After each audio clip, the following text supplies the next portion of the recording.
خب سلام، قرار شده بود قول داده بودم که بگم تو این کیف تجهیزاتم چی دارم، از این واسه ببندم کامل به شما نشونش بدم.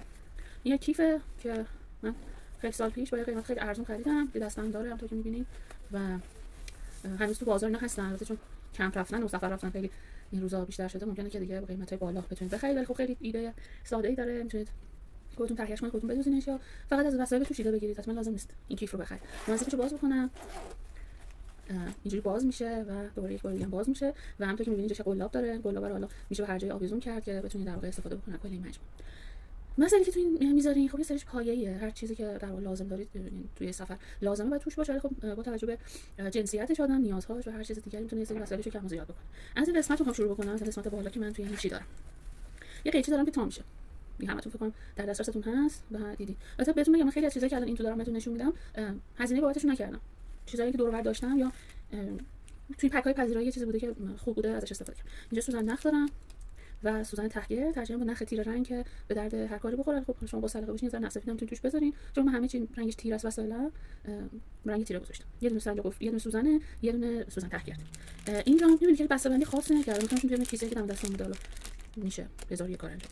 توی این بسته‌بندی من سنج قفلی هست، میخ هست، دو مدل، دو سایز دکمه هست، یه حلقه هست، حلقه از اینا که کلید توش میندازن، گیره کاغذ، یه تیکه نخ و یه دونه این بندی که حالا تهش یه حالت بست مونن داره. این چیزی که دور و برم، یعنی واقعا نرفتم تهیه کنم. با توجه به تجربه‌ای که داشتم تو سفر اینا رو کنار هم دیگه جمع کردم. خب پیشنهاد می‌کنم حتما این دکمه رو به سنج قفلی رو تو سایزهای مختلف حتما تو کیفتون بذارید، خاطر اینکه خیلی جاها که امکان دوختن نیست، خیلی کمک می‌کنه.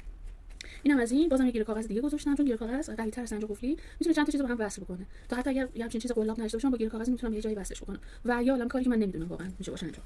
چیز بهداشتی، حالا کش مو پلاستیکی، این که فقط واسه مو نیست، خیلی چیزا میشه باش بست به راحتی. این سوهان ناخونه، الان کیف من خیلی مرتب نیست، اینجا اینا جاشون اینجا نیست، از سفر برگشتم هنوز جابجاشون نکردن. شما سفر برمیان سعی درست کنید. این یه سوهان ناخونه که یه سفری رفته بودم تو هتل، این تو پک هتلم بود، دیدم سایزش خوبه برش داشتم. گوش پاکن برای کارهای دیگه، گوش پاکن رو کلا سعی کنید واسه گوشتون استفاده نکنید، واسه توی گوشتون نکنید، ولی خب خیلی کارهای کاربردهای دیگری داره، میشه باشه چیزایی رو پاک کرد یا هر جور دیگه میشه ازش استفاده کرد که من الان نمیدونم، بعداً توی کاربردش متوجه میشم. از اون من خیلی سرفه می‌کنم. یه بسته روتالین اینجا دارم، این دیگه بسته به خودتون داره. یه دونه دستمال مرطوب دارم که بچه‌ها وقتی اینو عوض کنید چون اکسپایر میشه. دارو معده، این دارو میتونه واسه شما مسکن باشه، آرام بخش باشه، هر چی که خودتون استفادهش می‌کنید. و توی این قسمت البته به اول خودتون فکر بکنید، یه نکته مهم، اول خودتون وسایلتون فکر کنید که شاید مثلا بتونم با یه داروی بیشتر استفاده اضافه تر به این نفر دیگه کمک کنم. خلال دندون من مواقع نیاز، ویتامین آ چشمی، همش به چشم زد، همش به لب زد، هم چه می‌دونم یه جایی از بدنتون اگه خشکی میشه یا هر چیزی میتونید ازش استفاده کنید. کارهای دیگه هم داره که من نمیدونم بعد وقتش کنم چجوری میتونم ازش استفاده کنم.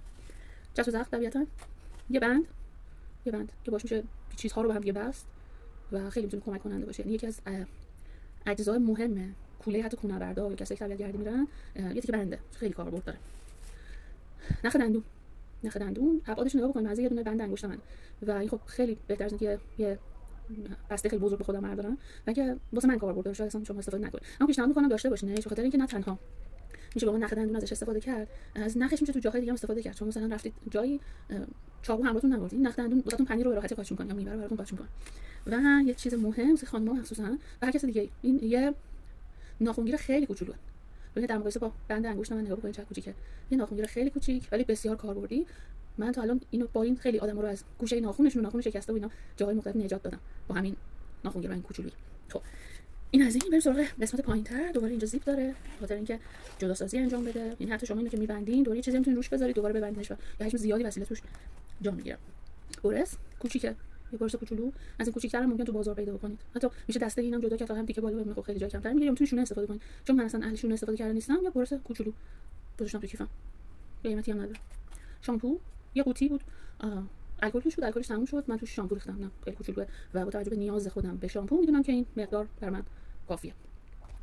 یه قوطی کوچولو کرم بعد از صورت، میدونید یه ظرف کرم معمولا بزرگه ولی خب این یه بسته کوچولوئه که کافیه واسه من چون زیاد استفاده نمی‌کنم. خمیر دندون کوچولو، این سایز کوچیک خمیر دندون از این کوچیک‌تر هم هست، یعنی تو ابعاد انقدری هم شما میتونید خمیر دندون پیدا بکنید. ولی خب من دیگه اینو داشتم و گرفته بودم دیگه، همینو دارم دیگه. چند وقت یه بارم تاریخش رو نگاه می‌کنم، اگه دیگه مثلا گذشته بود جابجا می‌کنم.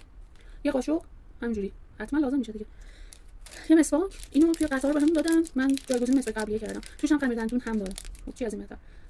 اگه مسواکم همراه باشه اینو میتونم بدم به یه نفر دیگه یا بذارم به فاسدم که نمیشه دیگه استفاده نکنه. نمک خیلی مهمه که نمک داشته باشین. این نمکایی که رستوران میدن به خاطر اینکه هم کمک میکنه به آدمایی که فشار خونشون میفته پایین، هم خیلی کارهای دیگه باهاش میشه کرد، سرم باهاش درست کرد، یا رو غذا پاشید اصلا رو غذا پاشید خورد، یا از دونه‌هاش واسه مصارف دیگه استفاده کرد.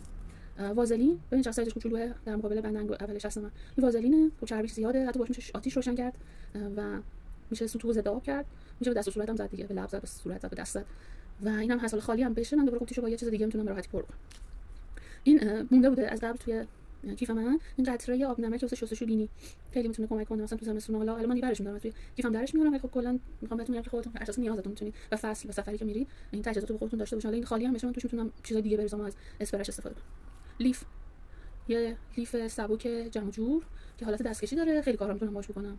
علاوه بر همون رفتن یا موقع گیر بیافتیم میتونیم ظرف بشوریم یا با دستگیری ازش استفاده کنیم، خیلی کارا میشه باشه. دو تا زیکی نو استفاده نشده که سالم هم هستن، کامل دوستا از اینا کاربرد داره. همیشه چیزا رو باش بسته بندی کرد، همین که مثلا گوشیمو اگر جای مرتوب برام میتونم بندازم توش، لوازم مثلا کارت شناساییمو غیره میتونم توش بذارم، به دیگران میتونم بدم که اگه لازم ازش استفاده کنم. این ماجرای کیف من بود که این هم وسیله که اینجا هست، خیلی وسایل دیگه. حالا من بخوام رو بازنگری بکنم تو این ممکنه یه سری چیزا رو به این اضافه کنم، کم نمی‌کنم، بیسیک ترین وسایلی که من نیاز داشتم، ولی ممکنه چیزایی توش بهش اضافه بکنم، سری وسایل رو طبق فصل سفری که می‌خوام برم و تغییر نیازهام در واقع چون عوض کنم. خانم مثلا چه می‌دونم شاید بخواد لازم آرایشی بذاری یا مثلا کسی باشه یه ژیلت لازم داشته باشه می‌تونی بهش اضافه بکنی، هر وسیله دیگری که تو اون سفر بهش احتیاج دارید.